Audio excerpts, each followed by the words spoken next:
भारतीय राजनीति के परिदृश्य में बहुत तेजी के साथ सशक्त और मजबूत पकड़ बनाते हुए जनहित दल नाम के एक सशक्त राजनीतिक दल का उदय हुआ है। जनहित दल के राष्ट्रीय अध्यक्ष अंशुमन जोशी ने दावा किया कि दिल्ली के असली बेटे वे हैं, यानी कि अंशुमन जोशी हैं, और जो दिल्ली का बेटा कहला रहे हैं अरविंद केजरीवाल। जनहित दल एक बढ़ता हुआ राजनीतिक दल है और उनके जो राष्ट्रीय अध्यक्ष हैं अंशुमन जोशी जी, हम आज उनके पास आए हैं यह जानने के लिए कि जो दिल्ली के लिए एक बहुत बड़ा दिल्ली का बेटा कहलाने वाले अरविंद केजरीवाल जी हैं, जैसे कि आम आदमी पार्टी कह रही है कि उन्होंने दिल्ली के लिए बहुत काम किया है, बिजली पानी और ढेरों उनकी उपलब्धियां बताई गई हैं। किस आरोप में, किस आधार पर केजरीवाल जी अंदर गए हैं, ये तो ईडी का वो जांच का विषय है, अदालत का विषय है, कानून का विषय है, लेकिन क्यों आप कहते हैं कि वो भ्रष्टाचारी? देखिए, सबसे पहले तो मैं आपको परिचय दे दूँ। मेरे साथ में अशोक चौहान जी हैं, हमारी पार्टी के राष्ट्रीय महासचिव हैं, और इन्होंने आम आदमी पार्टी की शुरुआत से इन्होंने आम आदमी पार्टी में काम किया है। हमारी पार्टी में कोई अराउंड अबाउट 4 से 5 दलित एक्स MLAs हमारे साथ जुड़े हुए हैं, काफ़ी सारे पूर्व के काउंसलर्स जुड़े हुए हैं। तो मैं आपको ये बताना चाहता हूँ कि ये जो दिल्ली का बेटा कहने वाले हैं, देखिए, जहाँ तक मेरी नॉलेज है और मेरी रिसर्च कहती है कि हरियाणा में पैदा हुए, बीच में पोस्टिंग के टाइम पर राजस्थान भी रहे, लेकिन दिल्ली में कहे तो रहे नहीं, तो दिल्ली के मूल निवासी तो है नहीं। देखिए, मैं दिल्ली में पैदा हुआ, सारी ज़िंदगी दिल्ली में मेरा ख़ानदान पैदा हुआ, पूरा ख़ानदान मेरा दिल्ली में ही रहता है। तो इस बात को मैं कहना चाहता हूँ, दिल्ली का मूल निवासी और दिल्ली का असली बेटा तो मैं हुआ। दूसरी बात ये आती है कि बार बार रोते रहते हैं आम आदमी पार्टी वाले और ये कहते हैं कि हम कॉन्स्टिट्यूशन को बचाएंगे, संविधान को बचाएंगे। तो देखिए, संविधान का नाम लेके सिर्फ ये लोग गुमराह कर रहे हैं देश की जनता को, बेवकूफ़ बना रहे हैं देश की जनता को। इन लोगों को ये समझ लेना चाहिए, ये जेल में इसलिए नहीं है कि इनको सेंटर ने या किसी ने डाला है जो ये एलिगेशन लगाते हैं। ये जेल में हैं अपने भ्रष्टाचार करने के वजह से, जो अपना ये इनके कई घोटाले हैं। ये घोटाला तो सबसे पहले इनका जो लिकर स्कैम है वो, फिर इनका दिल्ली जल बोर्ड का घोटाला है, फिर इनका भर्ती स्कैम भी है बहुत बड़ा, वो भी आने वाला है, सुनने में आ रहा है। इन्होंने सिविल डिफेंस वॉलंटियर्स की भर्ती करी थी जो कि बिल्कुल ही फर्जी है एक तरीके से।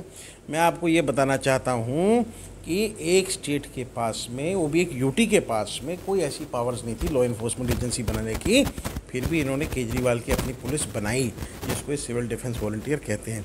मैं आपको बताता हूँ, इन्होंने गोवा जाके 45 करोड़ रुपया हवाले के माध्यम से खर्चा इलेक्शंस के ऊपर। वो पैसा कहाँ से आया? पंजाब के चुनाव का पैसा कहाँ से आया? पंजाब के चुनाव का सारा पैसा बेटिंग कंपनीज़ ने इनको स्पॉन्सर किया है, जो सत्य है। और इसके आने वाले समय में इसकी भी जांच होने वाली है, क्योंकि हम ऑलरेडी इसके अंदर चिट्ठियां भेज चुके हैं। अब मैं आपको एक बात बताना चाहता हूं, ये जो कहते हैं कि हमने कुछ नहीं किया, वोट दो, जेल के बजाय जनता वोट दे। मैं ये पूछता हूं, 11 साल में दिल्ली के अंदर कोई काम तो हुआ नहीं, कोई विकास तो हुआ नहीं। उल्टा मैं ये कहता हूँ, मैं एक दूसरी पार्टी का व्यक्ति हूँ, फिर भी कहता हूँ कि फिर भी शीला दीक्षित ने काम किया था, उन्होंने। यहाँ तो काम ही कोई नहीं है 11 साल से। अगर आप देखो, दिल्ली एक स्टैंड स्टिल के ऊपर है। जब चाहो इनके टैंकर माफिया पानी रोक देते हैं। इनके टैंकर माफियाओं की अगर बात करते हैं, पूरे दिल्ली के पानी को वो कंट्रोल करते हैं। आप मुझे एक बात बताइए, कितने बड़े ड्रामेबाज हैं ये।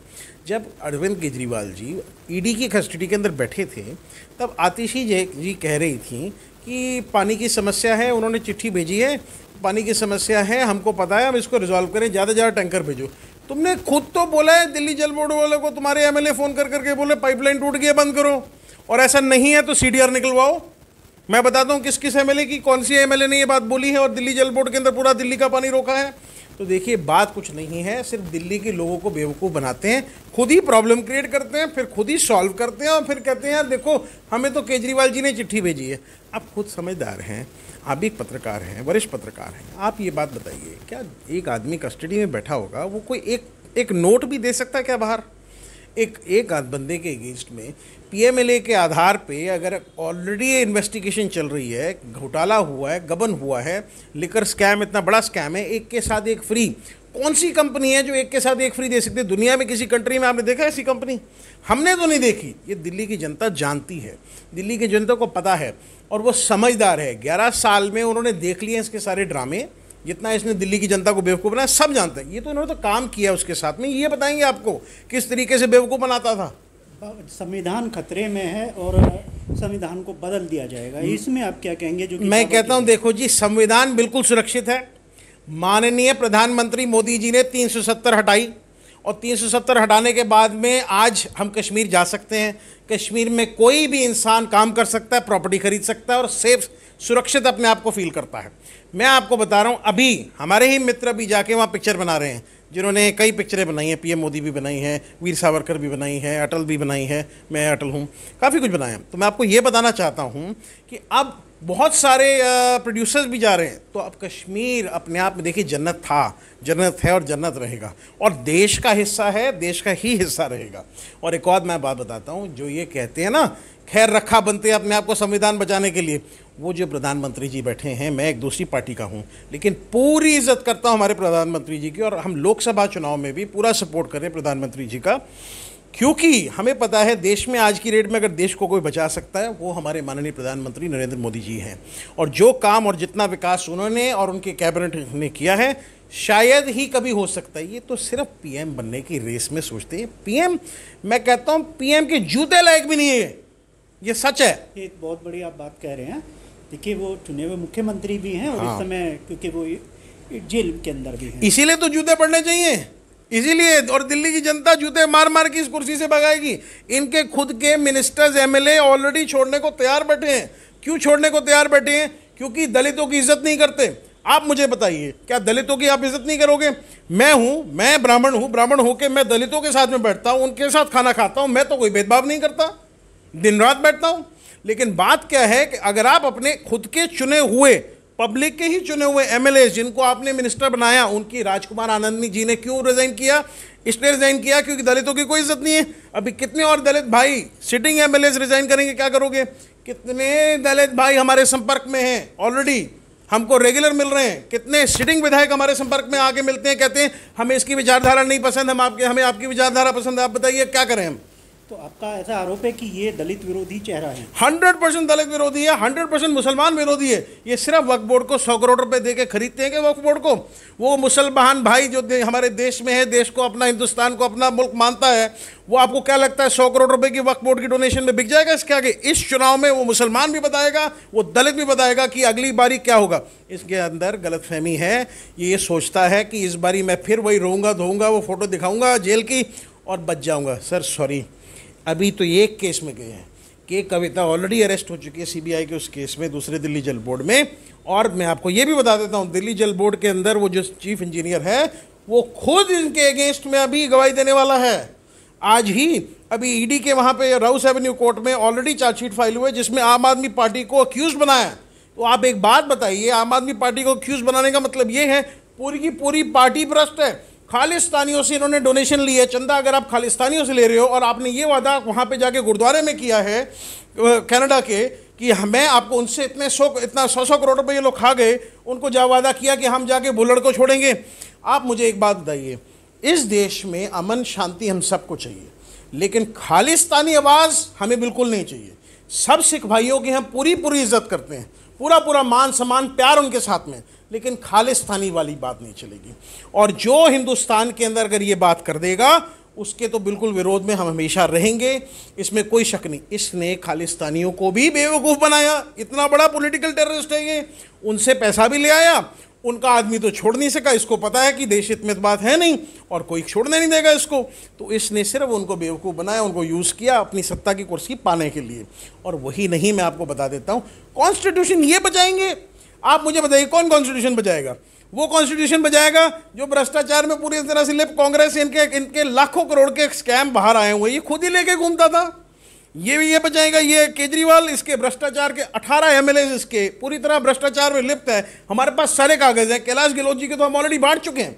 1200 करोड़ की संपत्ति जिस आदमी की हो और एमएलए मिनिस्टर बनने के बाद अगर 53 रजिस्ट्री करा दे अपने नाम पे, अपने परिवार के नाम पे, तो भ्रष्टाचारी पार्टी नहीं है तो क्या है? ये एक नहीं है, 18 हैं। एक एक करके हम आपको देंगे। फिर इसके बाद आप ये सोचिए कि यही मिनिस्टर्स और एमएलए की सिवाय अगर आप बात करते हैं, इनके सांसद कहाँ है? राघव चड्ढा क्यों बैठा है लंदन में? उसके अंदर दम है तो हिंदुस्तान आए ना, क्यों नहीं आता? उसको पता दिल्ली जल बोर्ड के अंदर फंसेगा वो।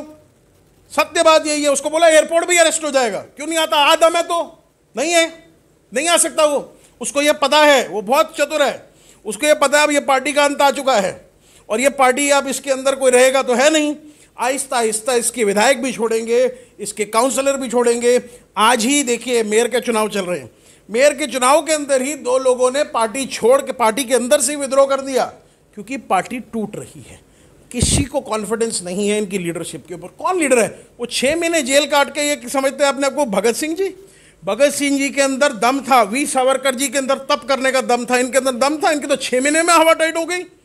जिस आदमी ने हमारे माननीय प्रधानमंत्री जी के अगेंस्ट में इतनी गलत बात करी हो, अभद्र टिप्पणी करी हो, उस आदमी को वोट कोई देगा? दिल्ली की जनता लोकसभा में हमेशा से मोदी जी को वोट देते हैं और देते रहेंगे। ये 7 सीट पूर्ण बहुमत के साथ जीत के आएगी। और केजरीवाल के किसको वोट देंगे आप ये बताइए? कौन है इनके कैंडिडेट? महाबल मिश्रा। महाबल मिश्रा महाभ्रष्ट आदमी है। उनके अगेंस्ट अभी अभी एक FIR हुई है, उनके बेटे के भी अगेंस्ट, उनके भाई साहब के भी अगेंस्ट। फिर उन्होंने एक वहाँ पे एक ऑलरेडी कब्रिस्तान है, 4000 गज की जगह का आवंटन हुआ, उसमें से 4000 गज में से 800 गज तो दे दी अपना ये कब्रिस्तान के लिए मुसलमानों को ले। 3200 गज की ज़मीन सरकारी ज़मीन पे अपने लोग बिठा दिए मुसलमान ही कब्जा करने के लिए। वो आदमी को वोट देंगे? कौन वोट देगा उनको? और फिर उसके साथ में मैं आपको बताता हूँ, सही राम पहलवान इनको वोट देंगे, सोमनाथ भारती। तो देखिए मैं आपको बता रहा हूँ पूर्ण बहुमत से इस बारी और अच्छे मार्जिन के साथ बांसुरी स्वराज जी जीत के आएंगी, ये आपको बता देता हूँ। और वहाँ पे हमारे रामवीर मधुरी जी वो भी जीत के आएंगे। हर सीट पे हमारे जितने मनोज तिवारी जी भी जीत के आएंगे। आप कन्हैया कुमार की बात करते हैं, ये बात ध्यान से सुनिए। कन्हैया कुमार देश विरोधी नारा लगाने वाला आदमी, वो कहाँ से जीतेगा? आप ये देखिए, यहाँ पे जिन लोगों ने हमारे सनातन धर्म को नहीं माना, हमारे भगवान हनुमान जी को नहीं माना, हमारे भगवान राम को नहीं माना, आप उनको बताइए। उनको मैं तो कहता हूँ जनता तो छोड़ो, ऊपर वाला ही नहीं छोड़ेगा। ये तो बेवकूफ़ बना बना के पैसे खर्च के इस बारी इनके चुनाव में सिर्फ पैसा लगेगा और कुछ नहीं होगा। तो आपका ऐसा कहना है कि जो आम आदमी पार्टी के जो कुछ जो नेता हैं वो आपके संपर्क में हैं? मैं ये कहता हूं कि इनके नेता आए दिन हमारे पास आते हैं, हमसे बात करते हैं, हमसे संपर्क करते हैं और रोते हैं हमारे साथ बैठ के कि इस केजरीवाल ने उनकी ज़िंदगी खराब कर दी। क्यों रोते हैं? उसका सबसे बड़ा रीज़न ये है क्योंकि उनका जो समय था 11-11 साल का समय वो खराब हो गया। इसके साथ ये गालियां देता है, इज्जत नहीं देता, मान सम्मान नहीं देता, समय नहीं देता, एक साल से अपने विधायकों को नहीं मिलता। अब जब जेल में है तो ये सोच रहा है, इसने विश्वास मत रखा था, विश्वास मत में जेल जाने से पहले सिर्फ 32 लोग आए थे। अगले दिन इसने व्हिप जारी किया तो 52 लोग आए। कहाँ हैं वो बाकी विधायक? मैं ये क्लेम नहीं करता, मैं सत्य बता रहा हूँ कि इनके पास मेजोरिटी आने वाले समय में नहीं रहेगी, क्योंकि सब इनके भ्रष्टाचार से परेशान हैं। उनको पता है कि ये महाभ्रष्ट व्यक्ति हैं और ये इस प्रवृत्ति के इंसान को जेल में ही रहना चाहिए। और भगवान की दया से भगवान श्री राम ने इनको जेल भिजवा दिया है और आने वाले समय में ये अभी बिल्कुल भी विधानसभा चुनाव भी आ जाएं, अभी कई साल जेल में ही रहेंगे। ये जितना मर्जी कोई भी सेटिंग करके सोचें कि बेल करा लें, ऐसा नहीं हो सकेगा, क्योंकि ये जहाँ सोचेंगे बेल कराने में इनके अगेंस्ट और भ्रष्टाचार के खिलाफ के जो एलिगेशंस हैं वो लगते रहेंगे और हम इनके अगेंस्ट लड़ते रहेंगे, इनके खिलाफ आवाज़ उठाते रहेंगे हमेशा। और आपको बेटर तरीके से ये बताएंगे हमारे अशोक चौहान जी किस तरीके से भ्रष्टाचार करता था, किस तरीके से बेवकूफ़ बनाता था जनता को, किस तरीके से इन लोगों को भी बेवकूफ़ बनाया। तो ये अंशुमन जोशी जी थे जो बता रहे थे कि किस प्रकार से आम आदमी पार्टी के विरुद्ध उन्होंने झंडा बुलंद किया हुआ है। दिल्ली की जो 7 सीटें हैं लोकसभा की, उन पर उन्होंने जीत का दावा भी किया। साथ ही उनका ये भी आरोप था कि आने वाले टाइम में जो आम आदमी पार्टी के जो नेता हैं उनमें से अधिकतर वो भी जेल जाने वाले हैं भ्रष्टाचारों के चलते। तो अब वो एक ऐसी शख्सियत जो पहले भी एक समय विधायक रह चुके हैं, पूर्व विधायक अशोक चौहान जी मेरे साथ जुड़ चुके हैं, जो कि जिनकी जीवन की शुरुआत, राजनीतिक जीवन की शुरुआत यूँ कहें आम आदमी पार्टी से शुरू हुई थी और आज वे जनहित दल के राष्ट्रीय महासचिव के तौर पे काम कर रहे हैं।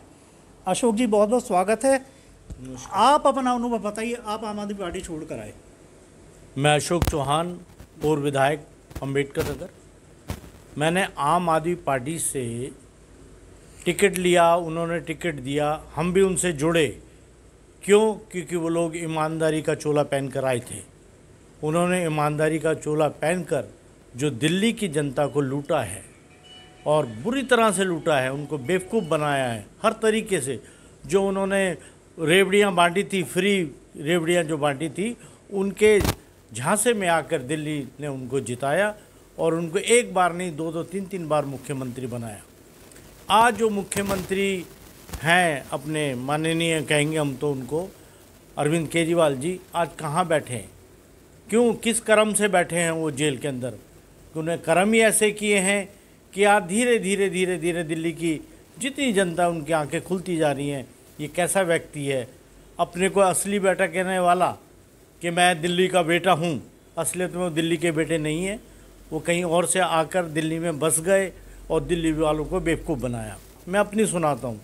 जब मैं विधायक बना, मेरी एक बहुत बड़ी जीत थी।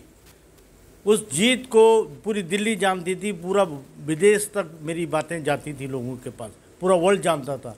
लेकिन उस जीत को इन्होंने धूल मट्टी में मिलाकर मेरी टिकट को सेल कर दिया, बेच दिया। उसमें इन्हीं के कुछ लोग इन्वॉल्व थे और अभी भी इनके साथ हैं। वो भी जेल से अब बाहर आ चुके हैं। उस व्यक्ति का नाम सबको पता चल जाएगा कि कौन था। तो ऐसे लोगों को यहाँ से भगाना ही सबसे बड़ी जिम्मेदारी दिल्ली वालों की हो जाती है। ऐसे व्यक्ति को लाएं जो दिल्ली का बेटा कहलाए और दिल्ली की राजनीति को अच्छी तरह जानता हो, यहाँ की सुख दुख में सबको जानता हो। उस ऐसे व्यक्ति को लाएं दिल्ली में। उसके लिए मैं सबसे पहले अपने राष्ट्रीय अध्यक्ष का नाम ही चुनूंगा, अंशुमन जोशी जी का। ये हमारे लिए माननीय रहेंगे आगे भी, और ये दिल्ली में वो काम करके दिखाएंगे जो केजरीवाल ने नहीं किया। जो हम वादे करेंगे, अपना मैनिफेस्टो लाएंगे, उसके अंदर मैनिफेस्टो के अंदर हम ये रखेंगे कि जो केजरीवाल ने बोला वो झूठ बोला। आज भी लोगों के बिल आ रहे हैं, पानी के बिल आ रहे हैं, जल बोर्ड के बहुत बहुत हज़ारों में बिल आ रहे हैं, इलेक्ट्रिकल बिल आ रहे हैं, लेकिन लोग परेशान हैं। भाई एक छोटे तबके का तो मान लेते हैं, ठीक है, लेकिन जो मिडिल क्लास लोग हैं उनके ऊपर वो भार आ रहा है। हम उनको भी फ्री करेंगे। तो हमने जैसे अपने मैनिफेस्टो में डाला है कि 400 यूनिट बिजली फ्री करेंगे, और जो हमारी बुज़ुर्ग महिला हैं जिनको कोई काम नहीं है, वो कमा नहीं सकते, तो उन ऐसी बुज़ुर्ग महिलाओं के लिए हमने 5,000 का पेंशन रखी है उनके लिए कि भाई उनको 5,000 रुपया दिया जाएगा। चाहे बुज़ुर्ग हों, चाहे विधवा हों, चाहे बेचारी ना कमाने वाली स्त्री हों, तो उनको ये हमने रखा है अपनी जनहित दल की तरफ से। अगर हम दिल्ली में आएंगे तो ये सुविधाएं हम देंगे और ऐसे व्यक्ति को हम दिल्ली से भगाएंगे। तो ये अशोक चौहान जी थे जिन्होंने बताया कि आने वाले टाइम में आम आदमी पार्टी के दिन पूरे हो चुके हैं, और साथ ही उन्होंने कहा कि विदाई होगी तो धूमधाम से होगी, और तमाम तरह के आरोप प्रत्यारोपों के बीच में आने वाले समय में चुनाव किस करवट बैठता है, ये भी देखने वाली बात होगी। राजधानी दिल्ली से मैं अजीत कुमार।